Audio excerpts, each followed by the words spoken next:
Some images or video in this YouTube clip may be disturbing for some people to watch, so viewer discretion is advised. Rope comes off till the lights go out. So like Alright, there's not much going on right now in the world of Formula 1. Let's quickly check the news. F1 to bring Halo in 2018. Are you... What is going on, people? I'm your boy Aussie Pod, I'm just upset right now. I'm back at it again to that brand new video. Beyonce once said I can see a Halo. I don't want to see this Halo, really.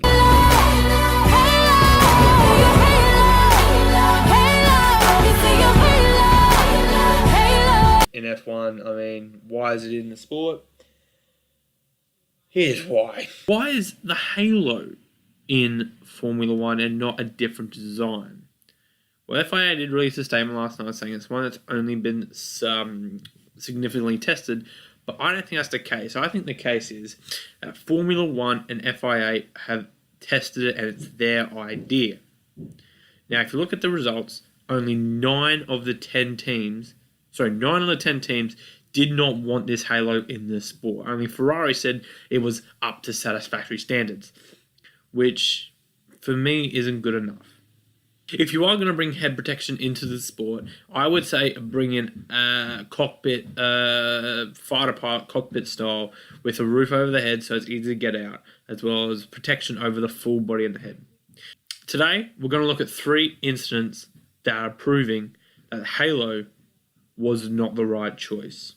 These 3 incidents are Felipe Massa's crash at the 2009 Hungarian Grand Prix, Maria Di Vallotta's crash at a test for Marussia, and Jules Bianchi's crash at the 2014 Japanese Grand Prix in Suzuka. So without further ado, let's get straight into it. In 2009, in the second round of qualifying in the Hungarian Grand Prix, Felipe Massa's head, though it was protected by a driver's helmet, was struck by a suspension spring that had fallen off Rubens Barrichello's Brawn GP.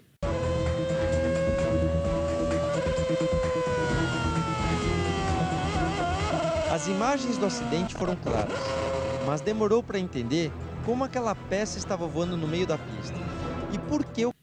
At the highest part, one of the highest speed parts of the track, his subsequent crash head-on into the tyre barrier.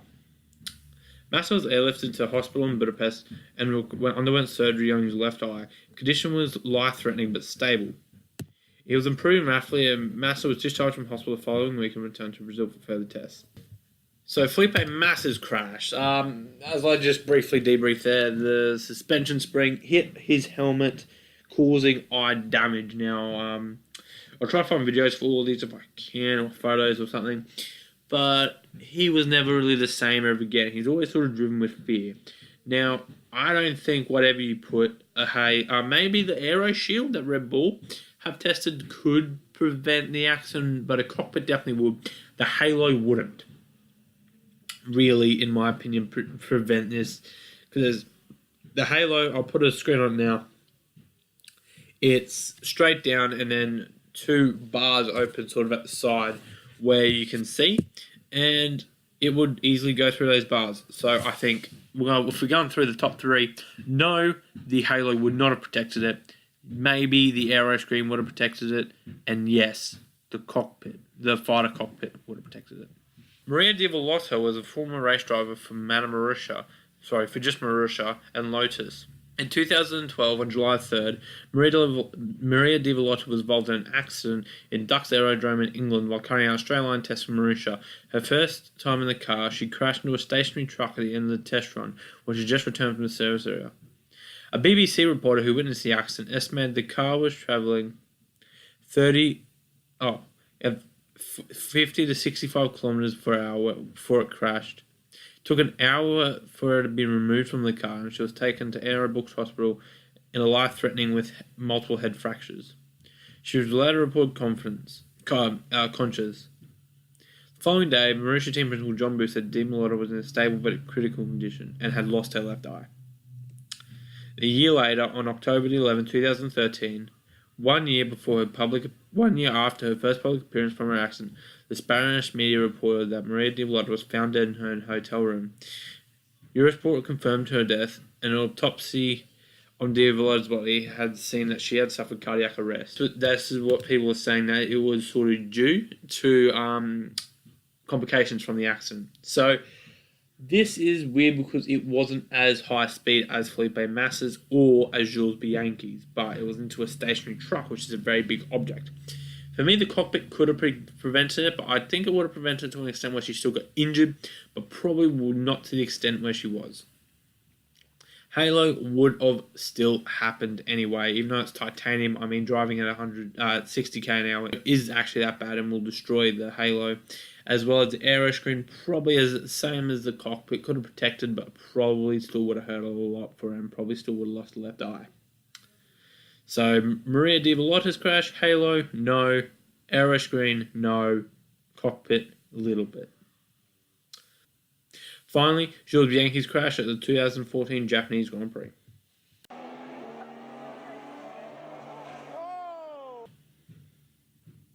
In 2014, Jules Bianchi on October the 5th was in the Japanese Grand Prix driving for Marussia Ferrari Racing.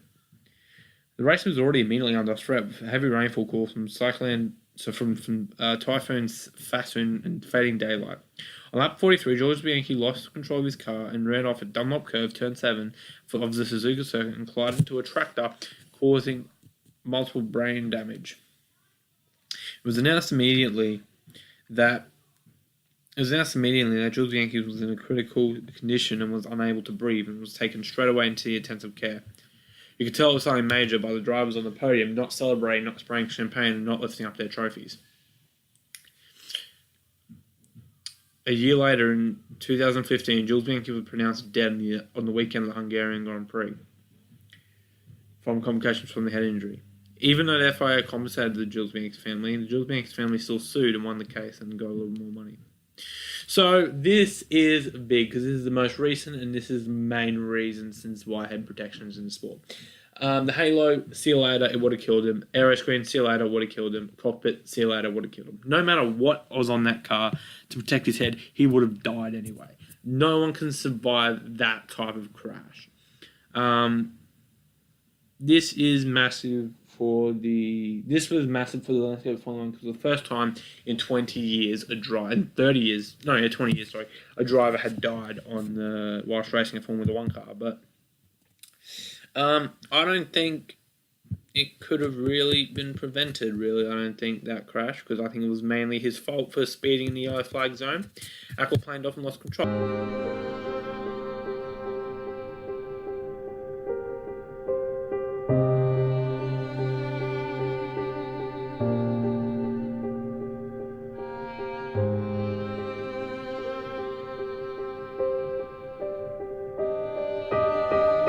I'm not saying it's 100% his fault. I'm saying it's probably 60% his fault. And people might come at me in the comments. I don't really care.